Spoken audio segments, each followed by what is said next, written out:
হযরত আবু বকর সিদ্দিক খামোশ হয়ে গেলেন, কেননা ওনার কাছে প্রমাণ তো কেউ না, তৃতীয় তো কেউ ছিল না। আল্লাহ নবী বলতে লাগলেন, আবু বকর, ইনসাফ করতে গেলে তোমাকে তো প্রমাণ দিতে হবে, প্রমাণ না দিলে বিচার তো হবে না। এ বলছে গালি দিইনি, আর তুমি মেরেছো, স্বীকারও করেছো, কিন্তু গাল দেওয়ার জন্য মেরেছো, কিন্তু এ তো গাল দিয়েছে বলছে না। এই সময়তে জিবরাইল আলাইহিস সালাম চলে আসলেন, এসে বলতে লাগলেন, ইয়া রাসূলুল্লাহ, হাবিবাল্লাহ, ও যে গাল দিয়েছে আবু বকর যে সত্য বলছে, এর সাক্ষী স্বয়ং আল্লাহ নিজে দিয়েছে। অবশ্যই সে গাল দিয়েছিল, এজন্য আবু বকর মেরেছে।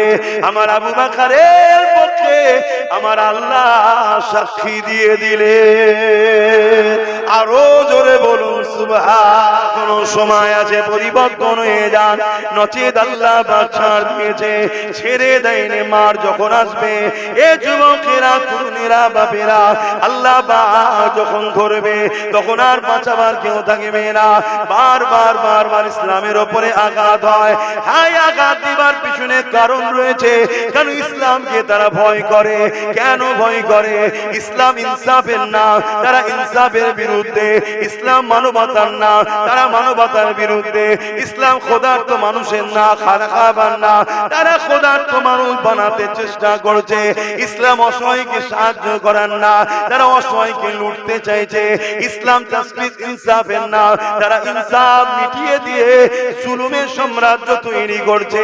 তারা ইতিহাস দেখেছে, যুগে যুগে যুগে ইসলামের কাছে জালিমরা পরাজিত হয়েছে, ইসলামের কাছে মানবরূপী পশুরা পরাজিত হয়েছে, ইসলামের কাছে অন্যায় মিটে গেছে, ইসলামের কাছে অন্ধকার মিটে গেছে, ইসলামের কাছে নারীদের উপরে জুলুম যারা করেছে তারা মিটে গেছে।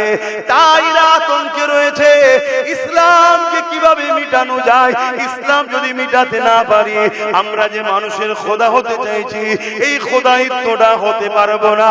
কেননা ইসলাম শিক্ষা দিয়েছে মানুষ কখনো মানুষের প্রভু হবে না। তাই ইসলামকে তারা মিটাবার জন্য টার্গেট করছে। এই টার্গেটে তারা বারে বারে বারে ইসলামের উপর আঘাত দিয়ে কথা বলে দেখে যে কতগুলো মুসলমানের মধ্যে এখনো ঈমানদার আছে, কতগুলো মুসলমান সুরাতে ভেতরে ভেতরে বেঈমান হয়ে গেছে। এগুলোকে তারা পরীক্ষা করে করে দেখে। এই যে আমরা ফ্রিতে খাওয়াচ্ছি, এই যে আমরা ফ্রিতে দিচ্ছি, এই যে হারামত অর্থদেরকে খাওয়াচ্ছি, এটা খাওয়ার পরে এরা আল্লাহ রাসূল দিয়ে কতটা সরলো, এটা দেখার জন্য বারবার এই রকম কথা কোনো বলে বলে তারা দেখে। শুনছেন তো নাকি? আমার অজয় না ঘটনা, কেসা, কাহিনী দুটো বলে তো চলে যাবো। বলুন, যেটা বলবেন বলুন, ওদিকে চলে যাচ্ছে। আহারে, হাই হাই, তোমার এলাকার একটা সাধারণ মেম্বারের বিরুদ্ধে কথা বললে এক্ষুনি পুলিশ চলে আসবে। আমার কথাটা কি বলা ভুল হলো? এক্ষুনি পুলিশ চলে আসবে। হয়তো যে বলেছে সে কিছু ভুল বলেনি, বলেছে হয়তো টের বলছো, হয়তো চুরি করেছে, হয়তো বলেছে, তারপরও পুলিশ চলে আসবে। এসে যে বলেছে তাকে তুলে নিয়ে যাবে, নিয়ে যে জেলে নিয়ে পিটিয়ে একদম সাইজ করে দেবে। কথা বুঝে আসছে? ততক্ষণ পর্যন্ত ছাড়বে না যতক্ষণ পর্যন্ত দাবি করবে যা হবার হয়েছে, আজ থেকে আমি ওই মেম্বারেরই গোলাম হয়ে থাকবো, ততক্ষণ ছাড়বে না। শুনছেন তো নাকি? আর আমার আল্লাহ তামাম কায়নাতের মালিক, তার বিরুদ্ধে কথা হলো, মিথ্যা কথা হলো, কোন বিচার হয়েছে? কোন ফয়সালা হয়েছে? তবে আল্লাহর পক্ষ থেকে বিচার 100% হবে। নিশ্চিন্তাই থাকেন, 100% হবে হবে হবে। এটা আল্লাহর এক দাস হিসাবে আমার ঈমান এটা। কিন্তু ওই বিচার শুধু ওই জালিমের উপরে হবে না, এই সমাজের আমরা যারা আছি আমাদেরকেও আল্লাহ ছাড়বে না। কেন? অন্যায় করা আর অন্যায় দেখে চুপ থাকা দুটো এক ক্যাটাগরির আসামি। শুনছেন তো নাকি? আমার প্রশ্ন এই জায়গায়, একটা মেম্বারের বিরুদ্ধে বললে যদি পুলিশ আছে তাকে তুলে নিয়ে বিচার হয়, আর আল্লাহর বিরুদ্ধে বললো কোনো বিচার হলো না, কেন? কারণ একটাই, আমরা দুনিয়ার পেটের ভিক্ষার জন্য এদের হাতে তুলে দিয়েছি, আল্লাহ ওয়ালাদের হাতে দিইনি। এই জন্য কথাটা কি বলা ভুল হচ্ছে? কথা ভুলে গেল। এখন শুকনো কিছু মুসলমান থাকতে পারে যে হুজুরের ছেলে রাজনীতির কথা বলবে কেন? এ আরেক দল মুনাফিক, এ আরেক দল মুনাফিক। আবার এসব বলি বলে আবার একদল লোক বলবে সবাই মুনাফিক আর কাফের, উনি শুধু মুমিন। আমি সবাইকে মুনাফিক কাফের বলেছি? যে মুনাফিক তাকে মুমিন বলাটাও পাপ, যে মুনাফিক তাকে মুমিন বলাটাও পাপ, যে কাফের তাকে মুমিন বলাটাও পাপ।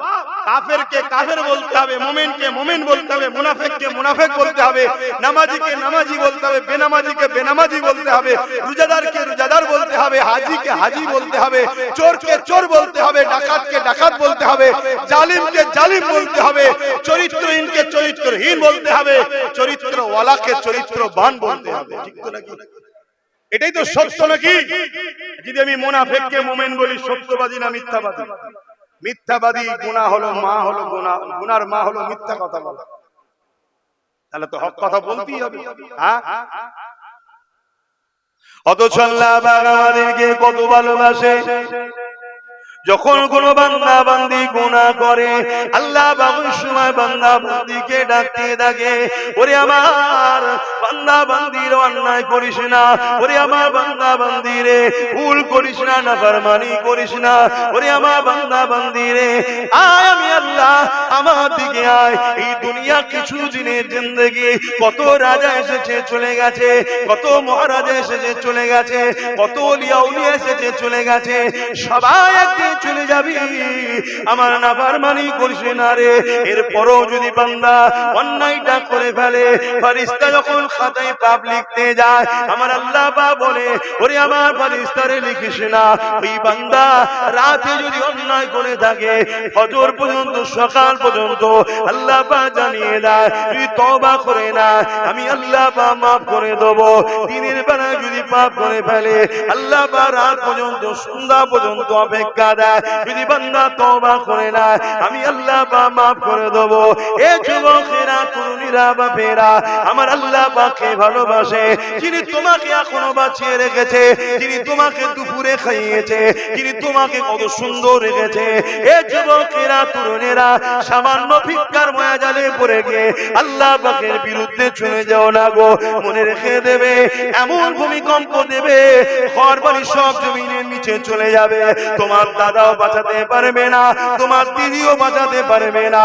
আর আল্লাহর পক্ষে যদি থাকো, ওই ভূমিকম্পের নিচে তোমাকে আল্লাহ পাক ঠিক বাঁচিয়েও দিতে পারে। যেমন ইতিপূর্বে তুরস্কে একটা ভূমিকম্প হয়েছিল, ওই ভূমিকম্প অবস্থাতে একটা বাচ্চা জন্মগ্রহণ করেছিল, আড়াই দিন পরও ওই বাচ্চাটা ভূমিকম্পের নিচে, বিল্ডিং এর নিচে, ধসের নিচে জিন্দা ছিল, আজও জিন্দা আছে। আরো জোরে বলুন সুবহান। বলো আমার ভাইয়েরা, সেই আল্লাহকে ভালোবাসবে না যে আমাদেরকে কত ভালোবাসে? ওষুধের ক্ষমতা যে তোমার বিমারকে সেবা করতে পারে। আল্লাহ দেয় বিমার, দিয়ে মুমিনের গুনাহ মাফ করে। বলুন সুবহানাল্লাহ। মুমিনের জন্য বিমার হওয়াটাও নিয়ামত। মুমিনের জন্য, ইমানদার, ইমানদারের জন্য বিমার হওয়াটাও নিয়ামত। গুনাহ মাফ হয়, আর গুনাহ যদি না থাকে, তার যদি বিমার হয়, সে যখন সবর করবে, শুকরিয়া আদায় করবে, ধৈর্য ধরবে, আল্লাহ ফেরেশতাকে ডেকে বলে, দেখ তোরা তো বলেছিলিস মানুষ বানাতে হবে না, আমার পিয়ারা বান্দা দেখ আমি তাকে বিমার দিয়েছি, সে কোন রকম আমার উপর অভিযোগ দিচ্ছে না, অথচ বলছে আল্লাহ আপনি জিহালে রেখেছেন শুকরিয়া, যা ফেরেশতা আমি ওর মাকামকে আরো বাড়িয়ে দিলাম। জোরে বলুন সুবহানাল্লাহ। শোনো ভাইরা, মুমিনের পায়ে যদি কাঁটাও ফোটে, এর বিনিময়ে গুনাহ মাফ হয়। জোরে বলুন সুবহানাল্লাহ। কত ভালোবাসা। আর সেই আল্লাহর উপর আজকে আঘাত দেওয়া হচ্ছে। এতে আমার আল্লাহর কিছু যায় আসে না, আমিও জানি। কারণ আল্লাহ তো তিনি। মক্কার মুশরিকরা যখন আমার নবীকে জিজ্ঞেস করেছিল আল্লাহকে, নবী যখন প্রচার করলেন লা ইলাহা ইল্লাল্লাহ, अल्लाह के सिवा दूसरा कोई माबूद ही नहीं। তখন মক্কার মুশরিকরা জিজ্ঞেস করেছিল আল্লাহকে, শুনছেন তো নাকি? হায় হায়, আজ কত বাবা বেরিয়েছে, সে তার নিজের ধর্মের কথা বলে ফেমাস হতে পারছে না বলে আমার ইসলামের উপরে, আমার নবী, আমার আল্লাহর বিরুদ্ধে বলে ফেমাস হতে চাইছে। অথচ আমরা কখনো কোনো ধর্মের উপরে আঘাত দিয়ে ফেমাস হওয়ার স্বপ্ন দেখি না। কেন? আমরা এমন এক রব, এমন এক লিডার পেয়েছি, তাকে ভালোবাসলেই পৃথিবী বিখ্যাত ফেমাস হওয়া যায়। জোরে বলুন সুবহানাল্লাহ। 850 বছর আগে সুলতানে বাগদাদ চলে গেছে, আজও পৃথিবীতে তার নাম রোশন হয়ে আছে।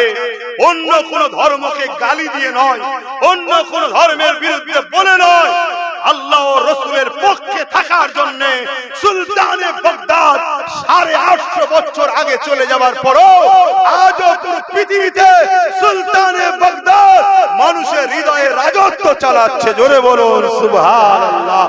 আজ থেকে 800 বছর আগে এই হিন্দুস্তানের জমিনে আতায়ে রাসূল মঈনুদ্দিন আজমিরি চলে গেছে, অন্য কোন ধর্মের বিরুদ্ধে বলে ফেমাস হয়নি, অন্য কোন ধর্মগুরুদের আঘাত দিয়ে ফেমাস হয়নি। আল্লাহ নবীকে প্রেম করে এমন ফেমাস হয়েছে, আমার দেশের প্রধানমন্ত্রীকেও প্রতি বছরে তার দরবারে চাদর পাঠাতে হয়, বাবা আমাকে দেখো একটু। শুনছেন তো নাকি?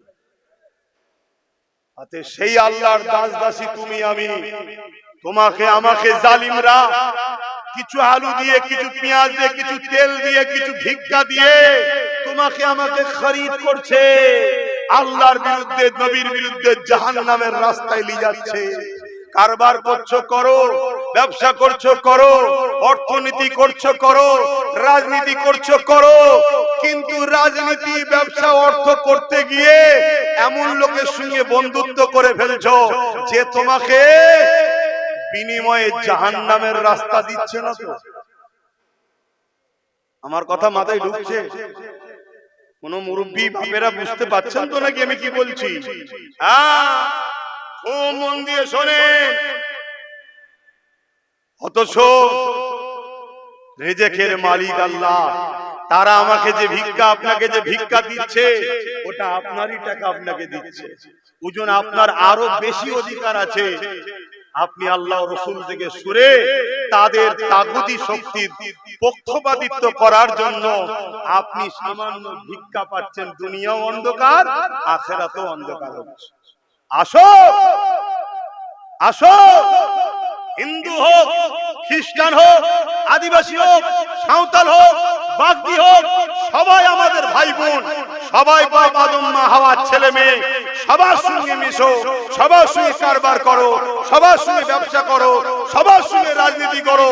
ইসলামে নিষেধ নয়, কিন্তু ততদিন পর্যন্ত কারবার, ব্যবসা, বন্ধুত্ব থাকবে যতদিন পর্যন্ত তারা কেউ আল্লাহ ও রাসূলের বিরুদ্ধে না বলবে, দ্বীনের বিরুদ্ধে না বলবে। যখনই বিরোধী করবে তখনই আর সম্পর্ক নয়। আমার এই কথাই যদি আমার কোন অমুসলিম ভাই মনে দুঃখ পায়, আমি তিনাকে ভাবাবো, আমি যদি আপনার ধর্মের বিরুদ্ধে বলি, আপনি কি আমার সঙ্গে সম্পর্ক রাখবেন? তাহলে ওটা তো আমার ক্ষেত্রেও, আপনি আমার দ্বীনের বিরুদ্ধে বললে আমি কেন আপনার সঙ্গে মিশবো? আপনি আমার ধর্মকে মানছেন না, সেটা আপনি জবাব দেবেন। আপনার যেটা ভালো লাগছে ওটা আপনার কাছে, আমি যেটা ভালো লেগেছে আমার কাছে। কিন্তু আপনি মানুষ, আমি মানুষ, আপনি বাপ আদমের সন্তান, আমিও সন্তান, দুজনে ভাই ভাই, একসাথে কারবার করব, একসাথে অর্থনীতি করব, একসাথে দেশ চালাবো, একসাথে সমাজ চালাবো, একসাথে ইনসানিয়ত দেখাবো, সব জায়গায় ঠিক থাকবে। ততদিন পর্যন্ত থাকবে যতদিন আপনি যেমন আপনার ধর্মে আঘাত দিলে আমায় ভালোবাসবেন না, ততদিন আপনি আমার উপরে আঘাত দেবেন না, ততদিন আপনার সঙ্গে মিশবো আমি। কেন? এর পরম মিশা মানে আমার ধর্ম বলছে আমি ইসলাম থেকে বেরিয়ে যাব। কথা বুঝছেন না? বলুন, এই কথা কি খারাপ লাগছে? স্পষ্ট কথা রে বাবা, স্পষ্ট কথা। আজকে কোথায় যাচ্ছি আমরা? দুনিয়ার পেট চালাতে গিয়ে আজকে আমাদের হুঁশ নাই, আমরা কোথায় ধ্বংস হয়ে যাচ্ছি। না আল্লাহ সাহায্য পাচ্ছি, না দুনিয়ায় ধনী হতে পেরেছি, না দুনিয়ায় টাটা গোয়েঙ্কা রিলায়েন্স আদানি আম্বানি হতে পেরেছি, না দুনিয়ায় কোনো ইজ্জত পাচ্ছি। আর এই দুনিয়া তো লাঞ্ছিত হচ্ছে, আখিরাতটাও জাহান্নাম তৈরি হচ্ছে। হ্যাঁ, আমার বিরুদ্ধে অনেকে বাইট দেয়। কোন মায়ের লাল যদি থাকো, আব্বাস সিদ্দিকী কোরআন সুন্নাহর বিরুদ্ধে কথা বলছে, চলে আসে চ্যালেঞ্জে বসি, ডিবেটে বসি। বাংলার লক্ষ কোটি মানুষ সেই ডিবেট দেখবে। আব্বাস যদি ভুল হয়, বাংলার লক্ষ কোটি মানুষ একদিনে আব্বাসের থেকে সরে যাবে, তোমাদের জয়গান গাইবে, কোনো অসুবিধা নেই। আলহামদুলিল্লাহ, যার কুদরতি হাতে আমার জান আছে, যে নবীর গোলাম আব্বাস সিদ্দিকী, সেই নবীর দোয়া নিয়ে, দয়া নিয়ে, আল্লাহর সাহায্য নিয়ে আমি চ্যালেঞ্জ করছি, প্রমাণ করে দেবো আমরা বড় বিপদের রাস্তায় আছি। আসো, আমি কোন ব্যক্তিগত কোন মানুষের উপরে হিংসা করছি না, কোন ধর্মের মানুষের উপরে হিংসা করছি না, করা যাবে না। কেন, তারাও তো আমারই স্রষ্টারই সৃষ্টি। যিনি আমায় বানিয়েছে তিনি তো সবাইকে বানিয়েছে, ঠিক না বেঠিক? সে কি ভাষায় ডাকে, ভুল না ঠিক জবাব তিনি নেবেন, আমি কে লিবা? আমি কাউকে বানাইনি, কাউকে খাওয়াইনি, আমি জবাব দিবার কে? কিন্তু আমার একটা রুলস আছে, আমার একটা নীতি আছে। আপনার কাছে আপনার বাপ যেমন প্রিয়, আমার কাছে আমার বাপ প্রিয়। সে কানা হোক, টেরা হোক, ব্যাথা হোক, যাই হোক, আমার বাপ। তোমার বাপের বিরুদ্ধে বললে তুমি যেমন রেগে যাও, আমার বাপের বিরুদ্ধে বললে আমার রাগাটা স্বাভাবিক তো ভাই। কিন্তু কোনদিন আমরা এই আঘাত দিয়ে কাউকে কথা বলি না, কিন্তু বারবার আমাদেরকে আঘাত দেওয়া হয়। কারণ একটাই, আমাদের গার্জেন নাই। বুঝতে পারছেন তো নাকি? হ্যাঁ, ওই মেম্বারের গার্জেন আছে, তুললে চলে যাচ্ছে, আমাদের গার্জেন নাই, তাই বলে পার পেয়ে যাচ্ছে। আর আমরা কি করছি? শুধু চলো কলকাতায় যেতে হবে, কেন? ওয়াকফ বাঁচাতে হবে, চলো। এই কোটি লক্ষ লক্ষ লোক লিখে হই হই হই হই হই করে কোন বেঈমান নেতার কাছে টেবিলে বসে, এত লোক আছে, দাও দালালি কিছু খেয়ে নাও। এই সবই তো হচ্ছে। এক কথা ভুল বলছি কেন? এই লক্ষ লোক নিয়ে কেন তুমি দলের নেতা বানালে না? এই লক্ষ লোক নিয়ে কেন ভাবালে না যে আমরা ডান বাম সামনে পিছনে বুঝি না, যে আমাদেরকে ক্ষমতার পার্টনার নেবে তার সাথে আমরা থাকবো? এ কথা কেন তুমি বললে না? এই জাতিকে কেন ধোঁকা দিচ্ছ বারবার? আজ আমি বারবার বলেছিলাম, চেয়ারের একটা পায়া হাতে লাও। লোক আমায় গালি দিয়েছিল। আজ যদি চেয়ারের পায়া আমাদের হাতে একটা থাকতো, এই ধরুন চেয়ারটা আপনাদের, তিনটে পায়া আমার, একটা আপনাদের, এই চেয়ারে বসে আপনাদেরকে গালি গালাজ করতে গেলে আমায় ভাবতে হবে, পায়াটা খুলে নিলেই কাত হয়ে যাবো, পড়ে যাবো, ঠিক না বেটি? আজ যদি চেয়ারের পায়া আমাদের হাতে একটা থাকতো, তাহলে ওই চেয়ারে বসে কেউ মিজাজের সাথে বলতো না দিল্লি গিয়ে আন্দোলন করো, বলতে পারতো? কেন? যেই বলতো অমনি বলতো আমার পায়া দিয়ে দে, এবারে বসে বল দিল্লি আন্দোলন করো, অমনি পড়ে যেত, সরকার তো পড়ে যেত। কিন্তু আমরা এর জন্য কখনো উলামারা ভাবছি না, এর জন্য যত সংগঠন আছে আমরা ভাবছি না। আমরা শুধু লোককে জড়ো করছি, তারা কাজ কাম ছেড়ে দিয়ে ধর্মের ব্যাপার, সেনসিটিভ ব্যাপার না গেলেও ঈমান যেন বাধা দিচ্ছে, কোটি কোটি লোক জড়ো হচ্ছে, আর সব গুছিয়ে গাছি নিয়ে যে কখনো এই দুশ্মনের পিছনে, কখনো ওই দুশ্মনের পিছনে, এর কাছে বিক্রি, ওর কাছে বিক্রি, এই করে করে জাতকে ৭৯ বছর ধরে ধোঁকা দিয়েছে এই সমাজের একদল গাদ্দার উলামারা। আমার কথা কি বেজার হলে? এখনো সময় আছে। আজ যদি চেয়ারে একটা পায় আমাদের হাতে থাকতো, ইনাকে দিয়ে ওকে কালকে তুলে দেওয়া যেত। না তুলে এক্ষুনি তোকে তুলে দেবো, শুনছেন না? শোনেন না? কিন্তু না, ভাইও বিরুদ্ধে, বোনও বিরুদ্ধে, আমাদের হয়ে কেউ নেই। আর যা খুশি করে বলে যাচ্ছে। কত বড় কথা, কত বড় নোংরা একটা কথা। ভাবুন ভাইরা আমার, অসুবিধা হচ্ছে। আরো একটা কথা বলবো, ফেরাউন নিজে খোদা দাবি করেছিল। ফেরাউন নিজে খোদা দাবি করেছিল। কি বলেছিল? আনা রাব্বুকুমুল আলা, আমি হলাম তোমাদের বড় খোদা, বলেছিল তো নাকি? সে ফেরাউন এখন কোথায়? মিশরে জাদুঘরে দাঁত কেলিয়ে পড়ে আছে, কিন্তু ধোলাই হচ্ছে না, হয় না। শরীরটা তো ওখানে দাঁত কেলিয়ে পড়ে আছে, অরিজিনাল রু শাস্তি তো রুয়ের উপরে হয়, সে কিন্তু ধুলাই চলছে, বাবারে মারে বাবারে মারে বাবারে মারে, কেন বলতে গেলাম চলছে। আপনাদের বিশ্বাস হয়? আবার তো কে জান্নাতি কে জাহান্নামী বললেও ফতোয়া হচ্ছে যে আল্লাহ ছাড়া কেউ জানে না। আচ্ছা, আল্লাহ জানে, এটা কোনো আশ্চর্যের বিষয়? তা আল্লাহ তো জানবেই, তিনি তো মালিক, তিনি আমাদেরকে জানাবে বলেই তো কোরআনের মতো কিতাব পাঠিয়েছে যে এই রাস্তায় যদি চলো জান্নাত, এই রাস্তায় চলো জাহান্নাম। ক্লিয়ার কথা তো। মানে দালালির একটা সীমা আছে, দালালির একটা সীমা, সে সীমাকে অতিক্রম করে চলে গেছে। কিছু কিছু মাথা মুটা বেঈমান এমনও কথা বলছে যে কোরআন নাকি বলেছে কাফেরকে কাফের বলা যাবে না। জোরে বলুন, কি বলবেন? সুবহানাল্লাহ বলবেন, বলুন নাউজুবিল্লাহ বলুন। এটা কোরআনের উপরে দাগ না, দাগ না? কোরআনকে অপমান করা হ্যাঁ কি না? আমার ওয়াজ আপনারা ধরতে পারছেন তো নাকি? এই যুবকরা দিতে পারছো তো না? শুধু ভিডিওই করাতে ব্যস্ত। শোনো, দাড়ি নেই, টুপি নেই, প্যান্ট শার্ট পরা জাহান্নামী কেউ বলতে পারবে না। কাল দাড়ি হয়ে যাবে, কাল টুপি হয়ে যাবে, কাল হজ হয়ে যাবে, কাল আল্লাহ আল্লাহ করতে করতে মরে যাবে, জান্নাতে চলে যাবে। কিন্তু দিনের যদি দুশমন হয়, দাড়ি থাকার পরও জাহান্নামের দরজায় দাঁড়িয়ে আছে। কি ব্যাপার, এখানে লাইন কেন? তুই তো বিরাট নামাজ পড়তিস, তাহাজ্জুদ পড়তিস। না, বলিসনি, ওই সেই ভাত আলিবার জন্য লাইনটা অন্যদিকে ঘুরে দিয়েছিলাম। কথা বুঝছেন না, বোঝেন না? ওপেন বলে যাচ্ছি, নিজের ক্ষতি করছো, মাপ আছে। ধর্মের ক্ষতি করোনি। সিনেমা দেখেছো, গান শুনেছো, যাত্রায় গেছো, নামাজ কাজা করেছো, রোজা কাজা করেছো, কাবিরা গুনাহ করেছো, কিন্তু বেঈমান কাফের নয়। তওবা করলে আল্লাহ মাফ করে দেবে। শুধু মাফ নয়, বিশার হাফি পৃথিবী বিখ্যাত সারাবি ছিল, পৃথিবী বিখ্যাত ওলি করে দিয়েছে। জোরে বলুন সুবহানাল্লাহ।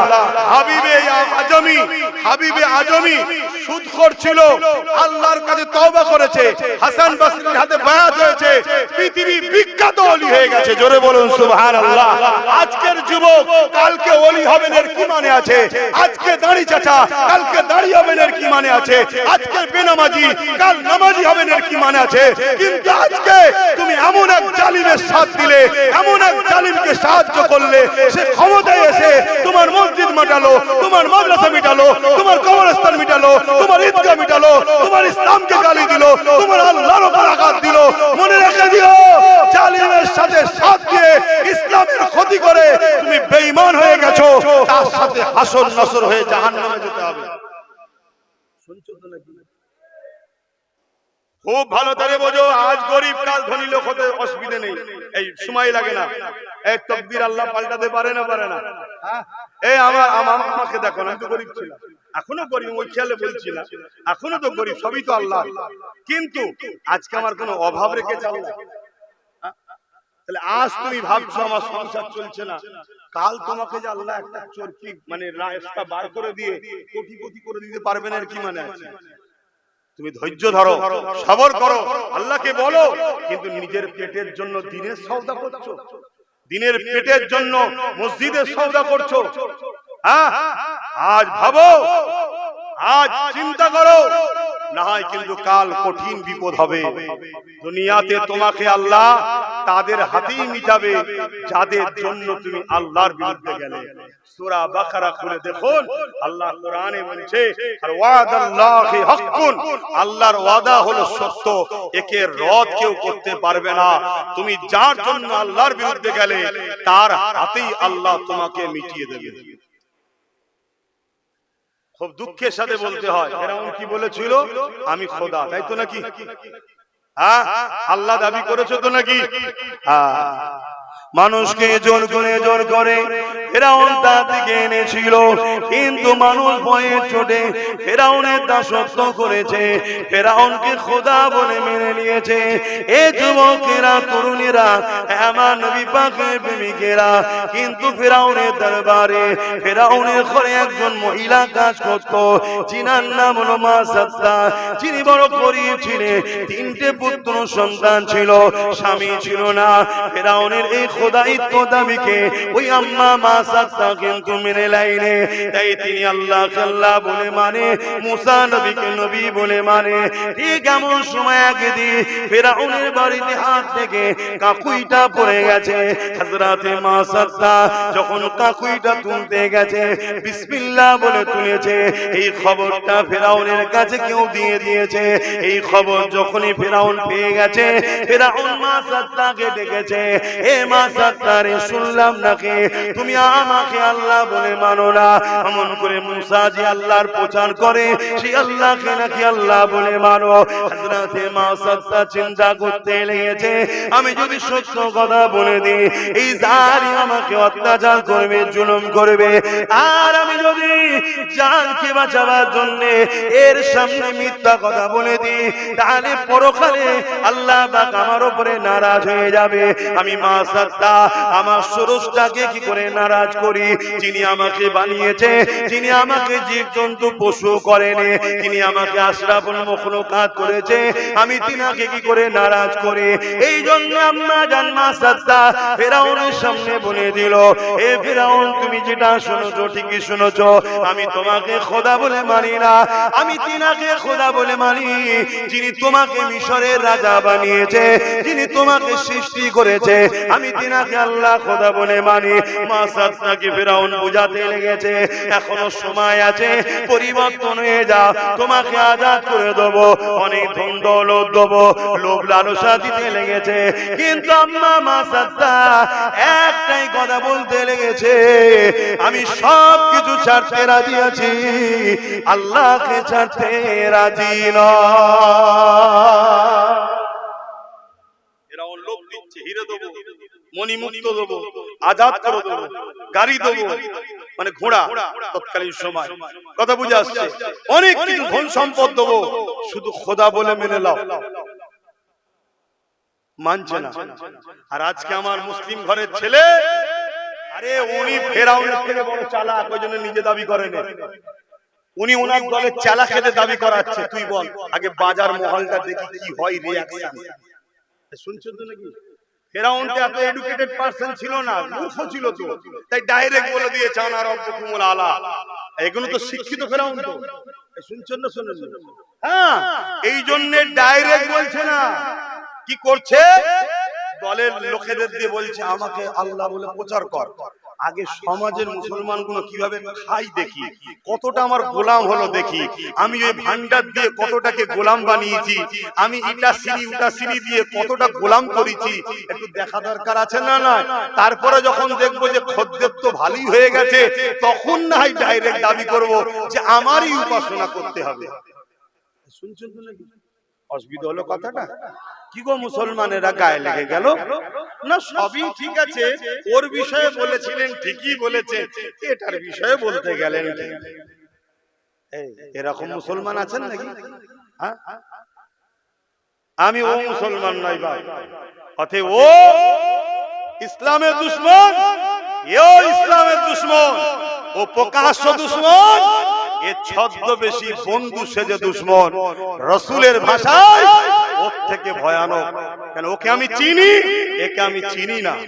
একে বন্ধু মনে করে আপন করেছি, একে বন্ধু মনে করে জায়গা দিয়েছি, আর এই জায়গা নিয়ে আমার মাদ্রাসাকে মিটাচ্ছে, এই জায়গা নিয়ে আমার কওমের চাকরি মিটাচ্ছে, এই জায়গা নিয়ে 2000 কেস দিয়ে ছেলেদেরকে জেলে ভরেছে, যা জায়গা নিয়ে আজকে বলছে দিল্লিকে আন্দোলন করো, জায়গা নিয়ে বলছে কোরআন শেষ হবে, আমার উন্নতি শেষ হবে না, জায়গা নিয়ে আমাদেরই সাহায্য নিয়ে আজকে বলছে মুসলমান ভাবো আল্লাহ দাবি করছে। শুনেছেন না? কেউ সাক্ষী দেন, শুনেছেন তো নাকি? আমি যে কথাটা বললাম যে কোন এক এমএলএ একে আল্লাহ বলেছে, এটা শুনেছেন হাকি না? হাত তুলে সাক্ষী দেন। এই দেখেন এতগুলো লোক শুনেছে। তাহলে বলুন এর বিরুদ্ধে প্রতিবাদের দরকার আছে না?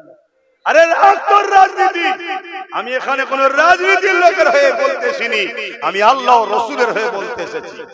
শুনছেন না শোনেন না? কিন্তু আমরাই তো দুঃখ এদের পাশে দাঁড়িয়ে এদেরকে সাপোর্ট করে ক্ষমতায় আনি। এরাই তো হজ হাউসের মধ্যে মদ খায়, এরাই তো হজ হাউসের মধ্যে মদের বোতল ঢুকায়। শুনছেন? তাহলে বলো আল্লাহ আমাদেরকে ছাড় দিয়েছে, ছেড়ে দেবে? এখনো সময় আছে, পরিবর্তন হও, পরিবর্তন হও। সামনে দেখে লাভ নাই, পিছনে দেখে লাভ নাই, কি হবে ভেবে লাভ নাই। আল্লাহর জন্য জীবন লাগলে দেবো, আল্লাহর জন্য মাল লাগলে দেবো, এটাই তো ঈমান যদি হয়ে থাকে। তাহলে ওই আদর্শ তৈরি করো। হযরত ইব্রাহিম আলাইহিস সালামকে যখন আগুনে নমরুদ ফেলে দিয়েছিল, আল্লাহ পাক বলে দিয়েছিল আগুন রে ইব্রাহিমের জন্য ঠান্ডাদায়ক আরামদায়ক হয়ে যা। ইব্রাহিম নবীর জন্য আগুনের মধ্যে ফুলের বাগিচা হয়ে গিয়েছিল। কিন্তু দেখা যায় দুটো আল্লাহ পাকের সৃষ্টি মখলুক, একজন মুখ দিয়ে ফু দিচ্ছে যার নাম হলো গিরগিটি, সে মুখের ফু দিচ্ছে যাতে করে আগুনটা জোরে ধরে ইব্রাহিম যাতে পুড়তে সাহায্য হয়, এই জন্য গিরগিটি ফু দিচ্ছে। গিরগিটি নিশ্চয়ই আমরা চিনি। এই ছিলেন তো গিরগিটি ছিলেন না? বাড়ির বাছলে থাকে না, ভাট পাড়াতে থাকে, ওইটাই হলো গিরগিটি। দুদিন আগুন ছিল একদিকে, এখন একদিকে, আবার একদিন দেখবেন আর একদিকে। এই যে রং পাল্টায় একে কি বলা হয়? এই রং যে পাল্টায় কি বলে? হ্যাঁ, ওইটাই হলো গিরগিটি। ওটা বড় গিরগিটি, আর বাড়ির পাঁচিলে যে থাকে ওটা ছোট গিরগিটি। এরা রং পাল্টায় না, পাল্টায় না। মানুষ বিশ্বাস করে সাথ দিল, ঝুপঝাপ করে লাভ মারছে। রাত্রিরে শোবার সময় শুনলাম অমুকের দলে, ঘুম থেকে উঠে শুনছি আর পালিয়ে গেল। এই যে রং পাল্টা, একে কি বলা হয়? গিরগিটি। এই পাল্টানো কোনো একটা বড় গিরগিটি আছে, আর একটা পাঁচিলে ছোট গিরগিটি থাকে। ওই গিরগিটি ফু দিচ্ছে কেন? যাতে ইব্রাহিম নবীর আগুনটা আরো বাড়ে। শুনছেন? আচ্ছা বলুন তো, একটা বিশাল গ্রামের মতো এলাকায় আগুন ধরিয়েছে। যারা গেছে ইরাকে তারা জানে, ব্যাবিলন শহরে আমি নিজের চোখে দেখে এসেছি, একটা বিশাল গ্রামের মতো এলাকায় আগুনটা ধরানো।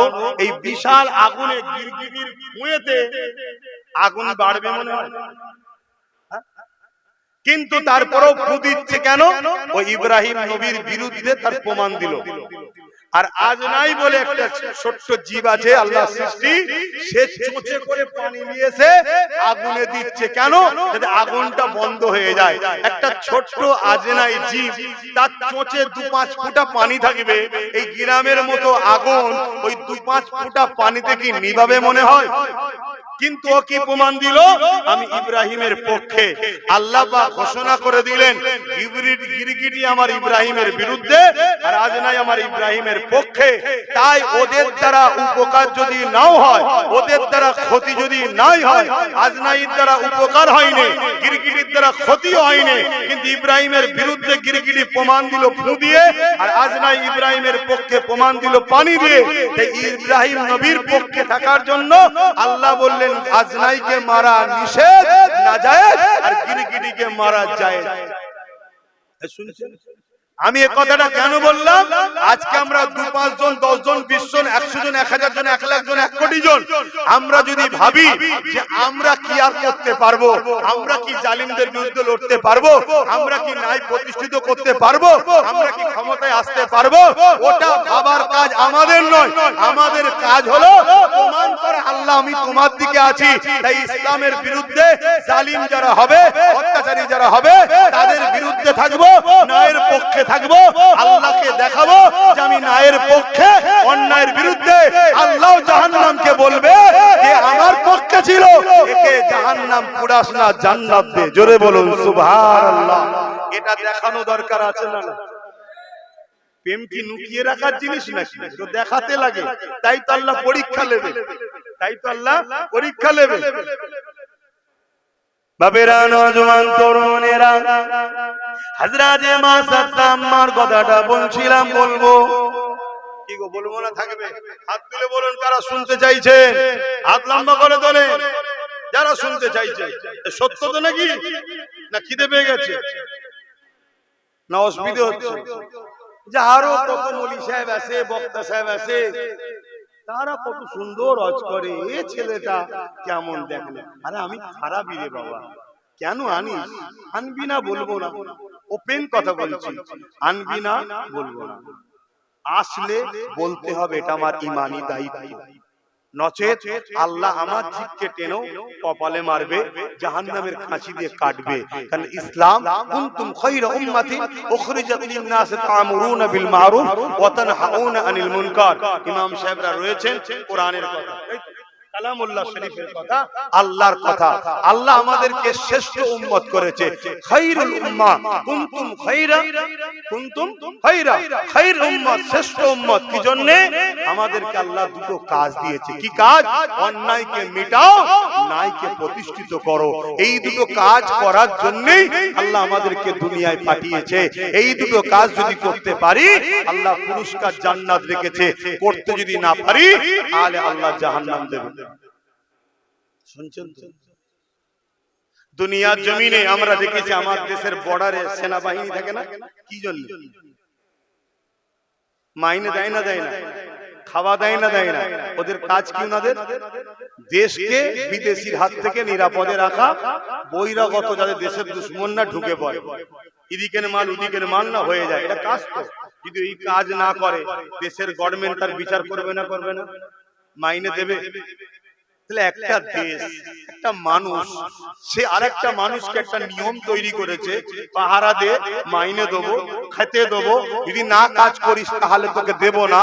তাহলে মহান স্রষ্টা, যিনি দুটো হাত, দুটো পা, দুটো চোখ, দুটো কান দিয়েছে, তিনি আমাদের ডিউটি দিয়েছে, আমার জমিনের উপরে ফিতনা নয়, অন্যায় নয়, জুলুম নয়, খুন নয়, চিটিংবাজি নয়, প্রতারণা নয়, চুরি নয়, ডাকাতি নয়, অন্যায়কে মিটাও আর ন্যায় প্রতিষ্ঠিত করো, শান্তি প্রতিষ্ঠিত করো, মানুষের হক দাও, মানুষকে বাঁচতে দাও, প্রেম দাও, ভালোবাসা দাও, ইনসাফ দাও, ইনসানিয়ত দাও, নাই দাও।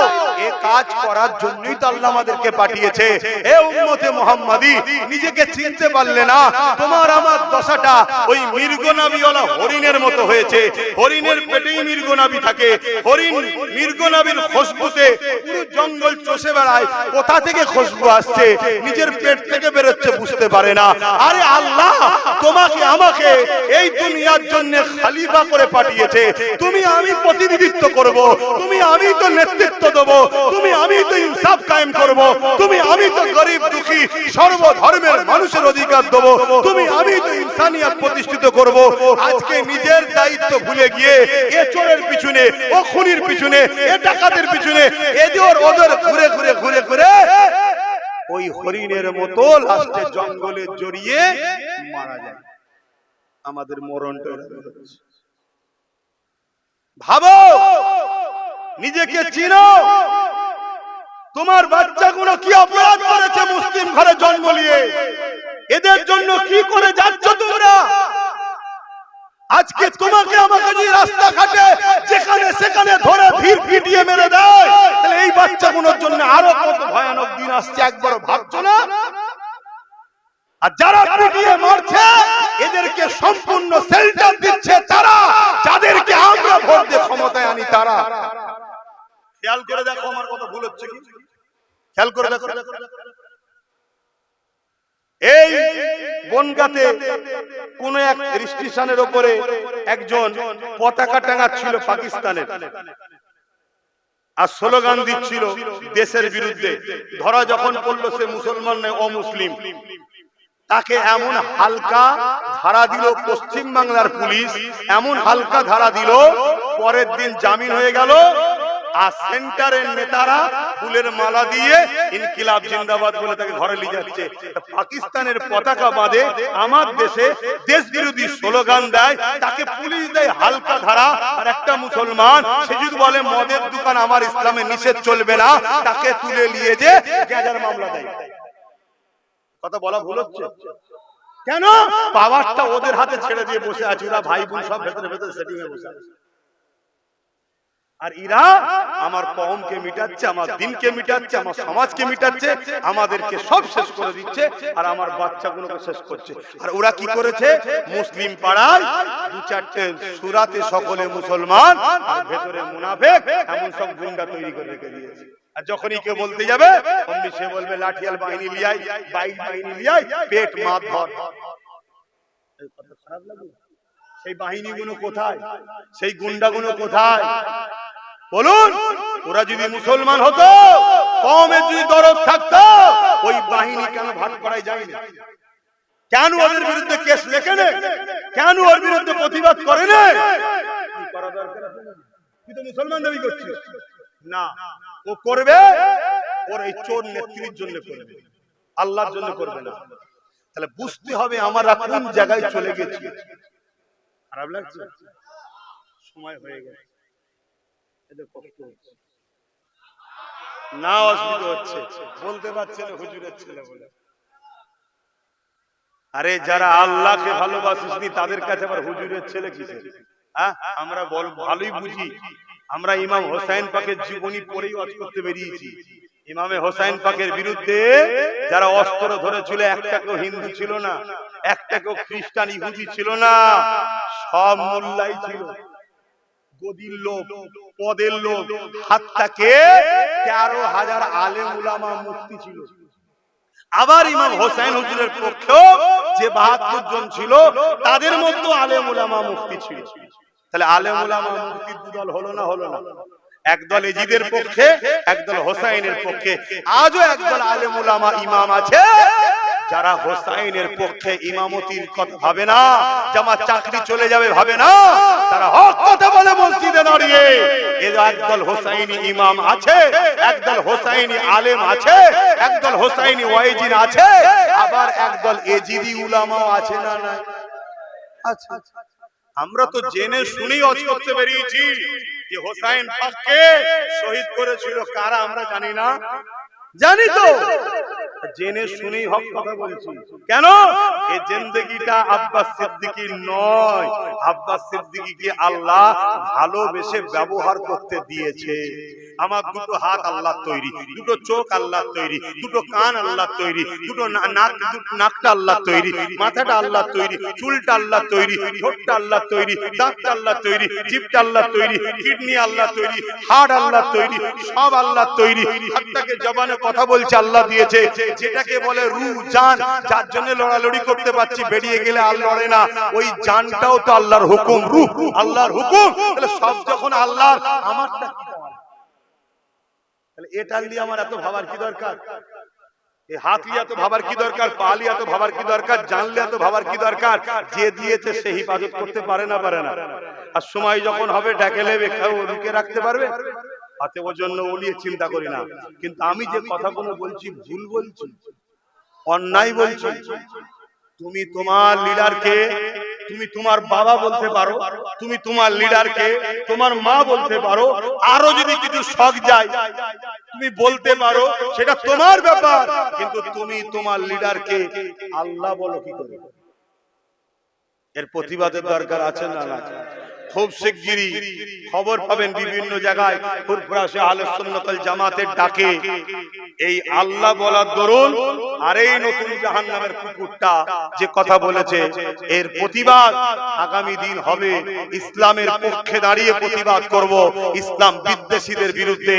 আপনারা যারা ইসলামের পক্ষে খবর পেলে একটু যাওয়া দরকার আছে না নাই? কারা যেতে রাজি আছেন হাত তুলে দেখান, লম্বা হাত তুলবেন। আর পাশাপাশি দেখুন কেউ বাকি আছে কি, হাত তুলুন। কেউ বাকি আছে কি দেখুন, হাত নামিয়ে দেন। কেউ বাকি নেই তো? কেন দেখতে বললাম? হাত বাকি আছে নাকি? বাকি থাকলে ঝগড়া করবেন না? না, ঝগড়া করার লোক আমরা নয়, ঝগড়া করার লোক আমরা নয়, আমরা ডিফেন্স করার লোক। আর আমরা ডিফেন্স করলে পৃথিবীর মানচিত্র চেঞ্জ হয়ে যায়। বলুন আলহামদুলিল্লাহ। আমরা ঝগড়া করার লোক নয়। ইতিহাস বলছে কখনোই ঝগড়া করিনি আমরা, কিন্তু ডিফেন্স করেছি আমরা। আর ডিফেন্স যখনই করেছি, আচ্ছা আচ্ছা চিঙ্গিস খান, হালাকু খান, সব খান সাইজ হয়ে গেছে। কথা বুঝছেন না? কেন তাহলে দেখতে বললাম?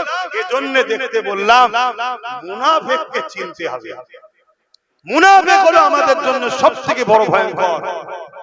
আমাদের মধ্যে থাকবে, আমাদের প্ল্যান পরিকল্পনা জেনে দুশমনকে বলে দেবে, আর তার বিনিময়ে কিছু পয়সা নিয়ে নেবে। শুনছেন? তো যাক আসেন আম্মা জান মা সাত্তা হুজুরের কথাটা একটু বলে নি।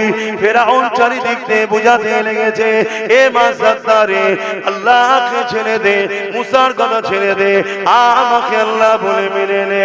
মা সাত্তা আম্মা একটাই কথা বলছে, ফেরাউন তুমি যাই করো না কেন, আমি তোমার কথা মানবো না।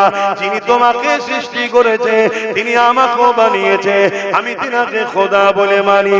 এ যুবকেরা, তরুণেরা, বাপেরা, মা সাত্তা যখন কিছুদিন শুনছে না, ফেরাউন এবারে ভয় দেখাতে লেগেছে। কি ভয় দেখাতে লেগেছে? বিশাল কড়া জোগাড় করেছে, ওই কড়াতে তেল দিয়েছে, তলাতে আগুন ধরিয়ে দিয়েছে, কড়ার তেলটা টকবক টকবক করে ফুটতে লেগেছে। মা সাত্তাকে নিয়ে সে দাঁড় করিয়েছে, তিনটে ছেলেকে নিয়ে সে দাঁড় করিয়ে দিয়েছে। দিয়ে ফেরাউন বলতে লেগেছে, এ মা সাত্তা, তুমি জানো আমি কত জুলুম করতে পারি? মা সাত্তা বলছে, হ্যাঁ জানি, তবে মনে রেখে দিও, যতই জুলুম করো না কেন, আমার হৃদয় থেকে আমার আল্লাহকে বার করতে পারবে না।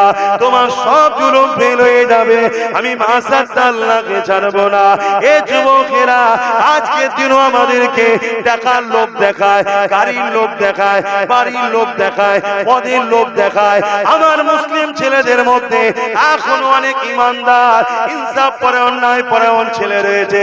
এরা যখন কোনোভাবে বিক্রি হতে চায় না, তখন এদেরকে মিথ্যা কেসের ভয় দেখানো হয়, জুলুমের ভয় দেখানো হয়, প্রশাসন দিয়ে হুমকি দেওয়া হয়, নানান ভাবে জুলুম করা হয়।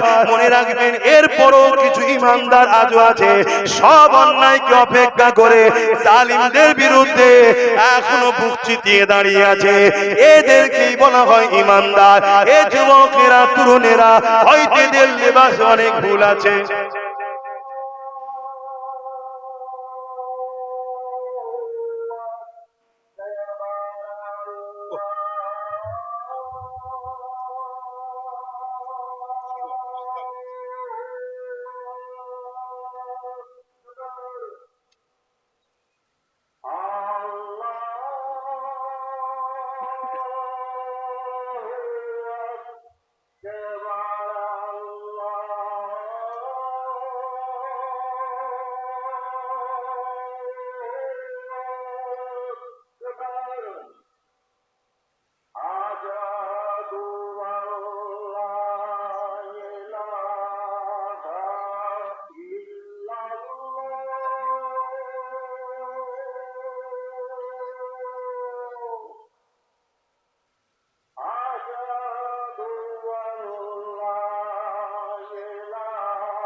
আলহামদুলিল্লাহ আজান হয়ে গেছে ভাই ভাইরা কিছু তাবারুকের ব্যবস্থাও করেছে জলসা কমিটিকে বলবো সালাম পরে সালাম এখন পড়াবো আমরা মা বোনেদের তাবারুকটা আগে দিয়ে দেবেন আর প্যাকেট যখন করেছেন মাহফিলের তাবারুক যখন দেবেন সামনের দিক থেকে দিতে যাবেন সামনে থেকে যখন কিছুটা দেয়া হয়ে যাবে আমাদের দোয়া করতে সুবিধা হবে আর না তাবারুকও দিয়া চলবে দোয়া হবে কথা হবে এটা ডিস্টার্ব হবে আসুন এখন একটু দাঁড়িয়ে সালাত ও সালাম করিয়া নবী